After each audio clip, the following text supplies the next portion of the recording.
ada potensi pilkada di Jakarta berlangsung dalam satu putaran. Yang berpotensi memenangkan pilkada Jakarta ada paslon nomor 1 Ridwan Kamil Suswono dengan angka 51,6% karena sangat mepet dengan angka margin of error, potensi 2 putaran masih tetap terbuka.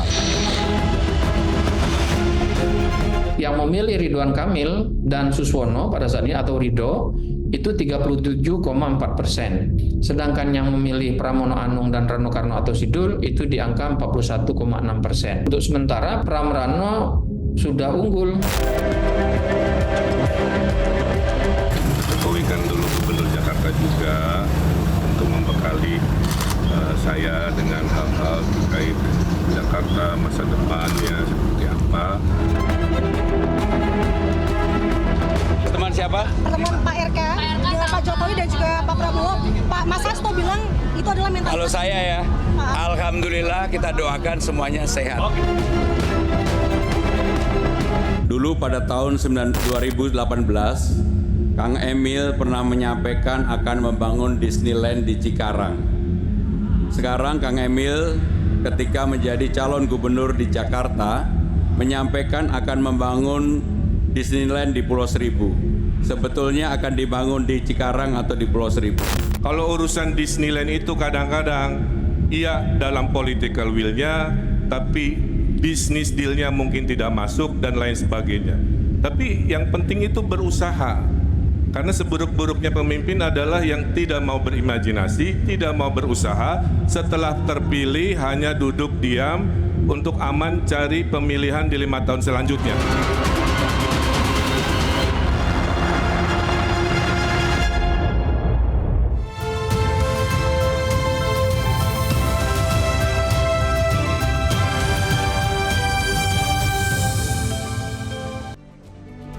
Selamat malam pemirsa, 3 minggu jelang pemungutan suara Pilkada Jakarta 2024 semakin seru. Tercermin dari elektabilitas para pasangan calon saling susul-menyusul, terutama pasangan calon nomor 1 Ridwan Kamil Suswono dengan pasangan calon nomor 3 Pramono Anung Rano Karno. Beragam manuver pun dilakukan para paslon demi mendongkrak elektabilitas, mulai bertemu petinggi negeri hingga merangkul komunitas. Siapakah yang mampu memikat hati warga? Mungkinkah ada paslon yang mampu menang satu putaran di Pilkada Jakarta? Inilah Panggung Demokrasi bersama saya, Indra Maulana. RK Pramono saling susul, siapa unggul?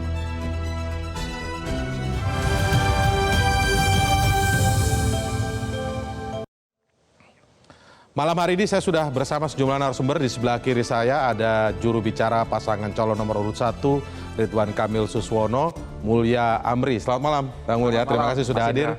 Lalu ada Direktur Parameter Politik Indonesia Adi Prayitno. Mas Adi Pray, selamat malam. Malam. Boleh lah ya saya panggil Adi Pray ya? Boleh.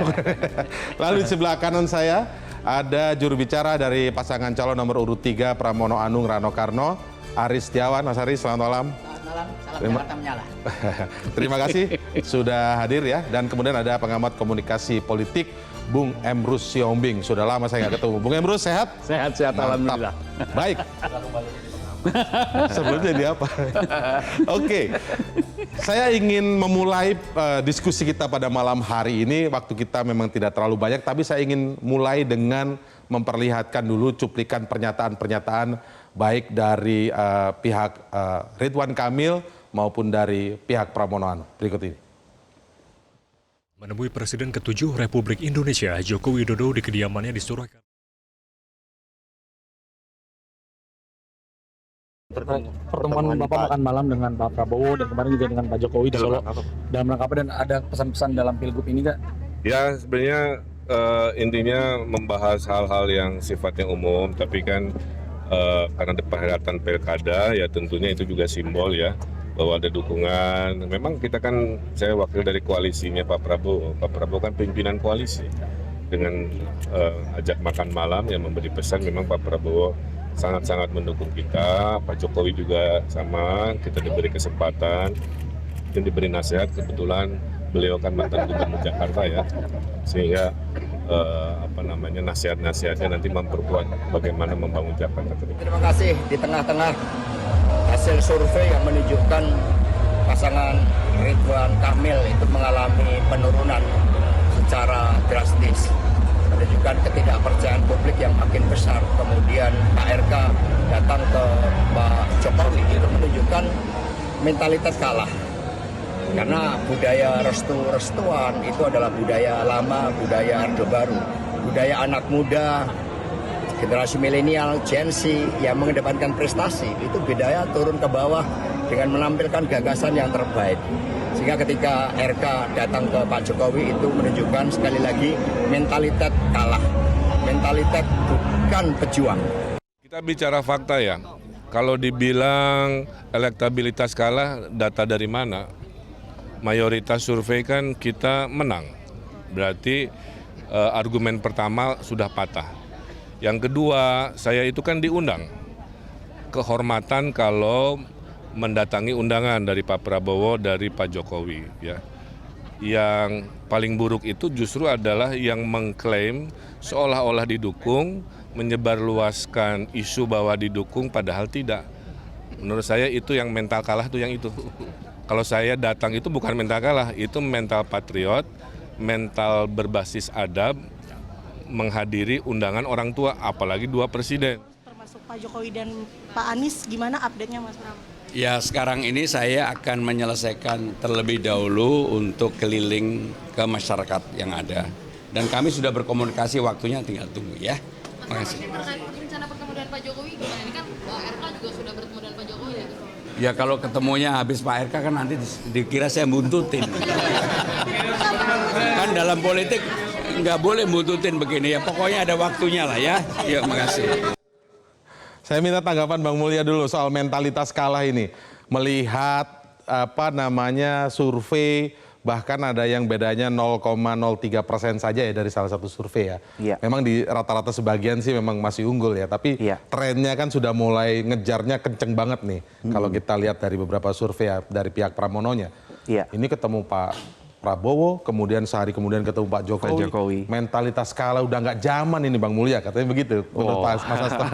Silakan ditanggapi. Pak Ridwan Kamil dengan Pak Jokowi itu hubungannya sangat baik. Dan bahkan waktu masa Pak Jokowi menjabat sebagai presiden, itu kan Pak Ridwan Kamil sering berinteraksi sebagai gubernur Jawa Barat, dan lalu kemudian dalam penyiapan IKN, jadi kurator IKN, dan banyak sekali bahkan untuk topik-topik yang lain juga ikut diundang ketika terkait dengan itu. Dengan Pak Prabowo, Pak Ridwan Kamil juga ketua tim kampanye daerah Prabowo Gibran, jadi hubungannya baik sekali. Banyak hal yang dibahas di sana, tidak selalu hanya terkait dengan pilkada Jakarta, tapi ini untuk menunjukkan bahwa bagaimana ke depan ini masalah perumahan harus diselesaikan di Jakarta, bagaimana tidak ada lagi yang kumuh begitu. Ini itu kan soal program ke depan nanti kalau sudah dipilih misalnya, atau mungkin persiapan debat. Mengenai dukungan, sebagian orang itu menginterpretasikan sebagai dukungan, ya silakan saja. Kenyataannya memang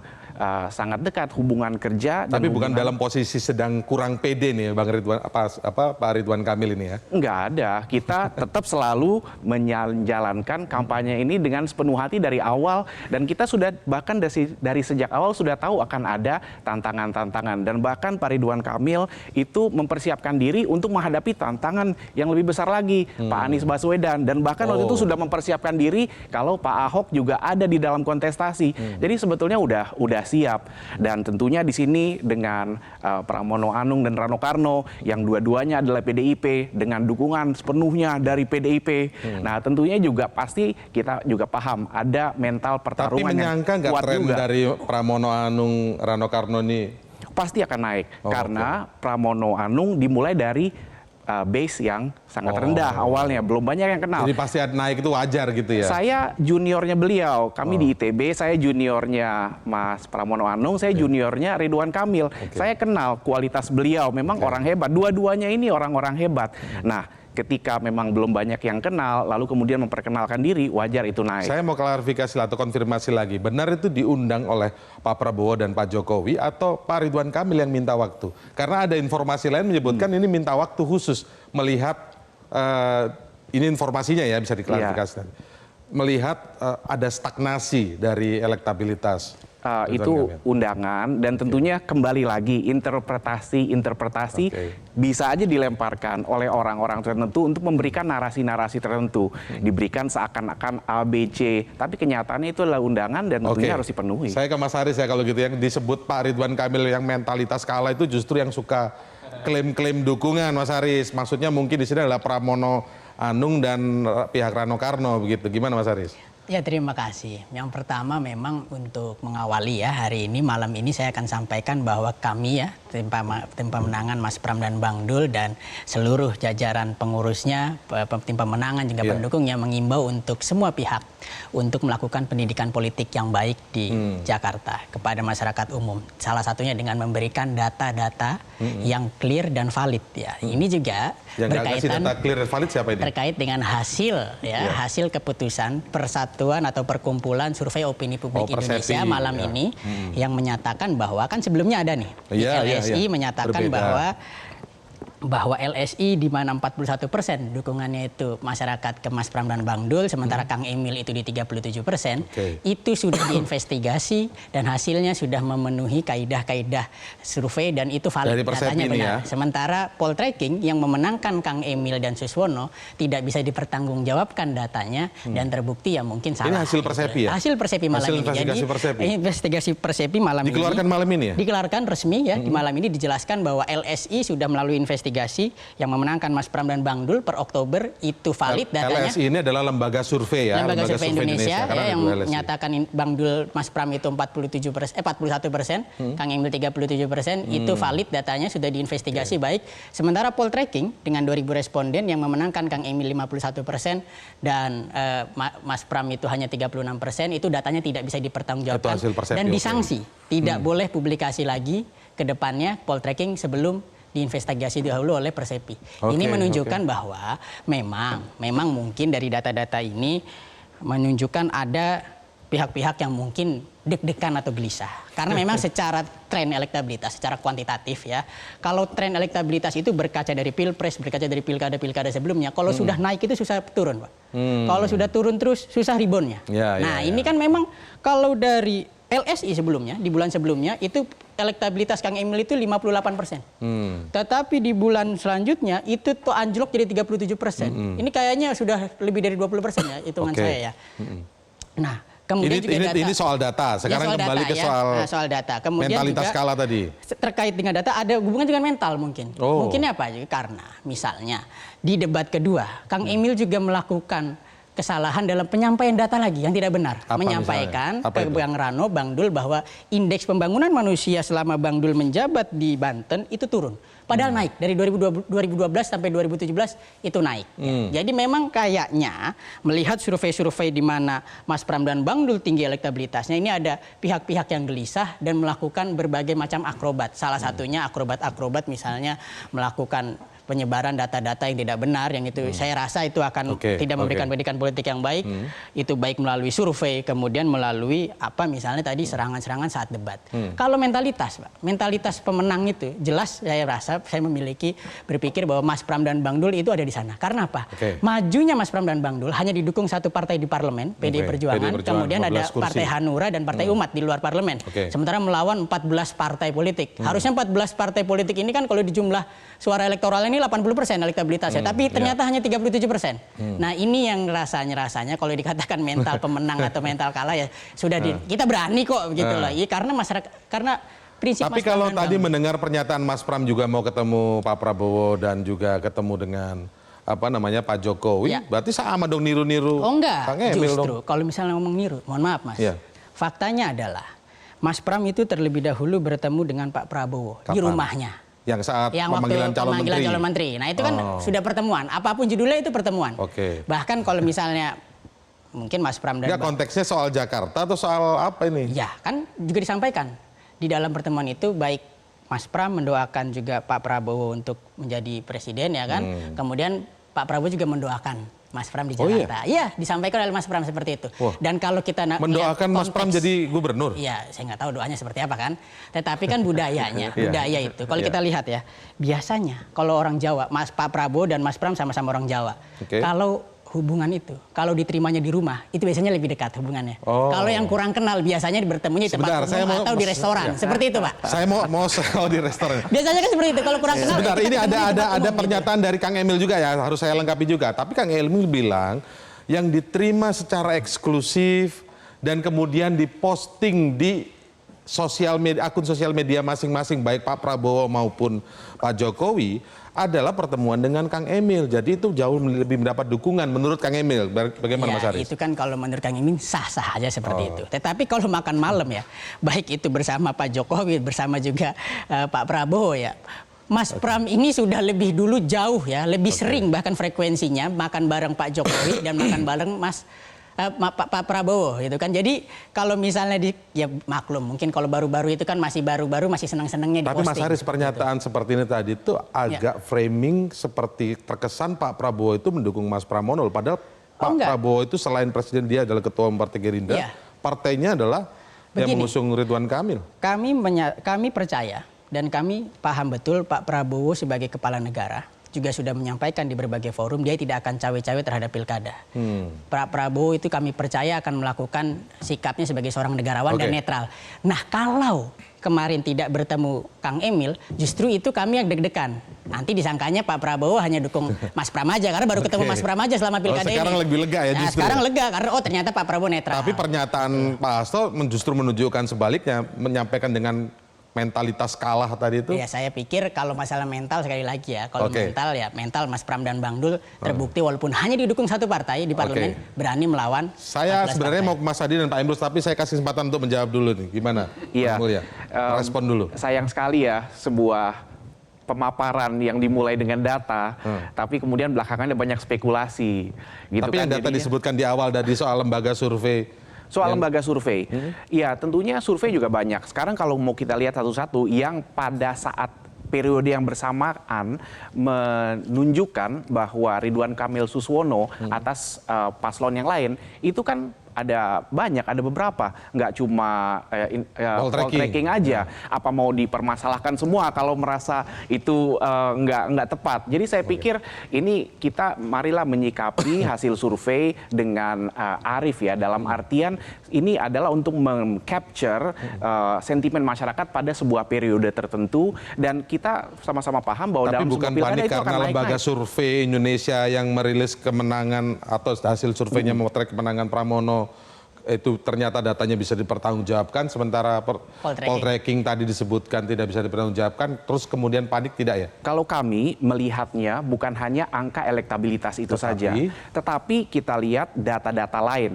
Coba dilihat di surveinya LSI sendiri yang disampaikan oleh LSI lembaga nih ya? Iya, lembaga yang Mas Haris disebutkan bahwa Pram Rano menang. Coba lihat di sana, top of mind yang muncul di pemikiran pertama masyarakat soal gubernur siapa? Ridwan Kamil, jauh di atas yang lainnya. Lalu kemudian kenapa karakteristik calon gubernur seperti apa yang Anda inginkan? Yaitu yang punya pengalaman memimpin, yang punya hasil kerja nyata. Dan itu ternyata orang-orang yang menjawab itu adalah yang kemudian mengatribusikan pengalaman memimpin dan kerja nyata itu pada Ridwan Kamil di atas dari Pramono. Jadi menurut saya underlying datanya, base datanya itu nggak berubah. Kalau elektabilitas bisa tanya sama. Tapi Anda setuju elektabilitasnya menggambarkan seperti itu? Elektabilitas itu selalu naik turun. Sekarang begini, kalau ditanyakan kepada penyelenggara survei, mereka udah biasa begini. Ada ketidakkonsistenan jawaban dari masyarakat saat mengisi survei itu biasa. Pada saat awal ditanyain pertanyaan A, jawabnya X. Kemudian di akhir ditanyain pertanyaan A lagi, yang jawabnya Y, kayak gitu. Jadi kalau kayak gini, ini adalah biasa hal saja. Yang biasa saja, ada naik turun begitu ya. Justru yang harus lebih dilihat adalah kondisi dasarnya. Apakah itu semua jawabannya konsisten? Nah, kalau kami lebih melihat di belakangnya, top of mind dan yang lain-lain tadi kemampuan memimpin dan lain-lain. Itu ada perbedaan pendapat tentang bagaimana soal, tapi satu hal yang kurang lebih sama yaitu seperti ada kedekatan dengan baik Pak Prabowo maupun Pak Jokowi. Yang ingin dipertanyakan adalah masih adakah Jokowi's effect itu di Pilkada Jakarta ini? Kita akan bahas setelah jeda berikut ini.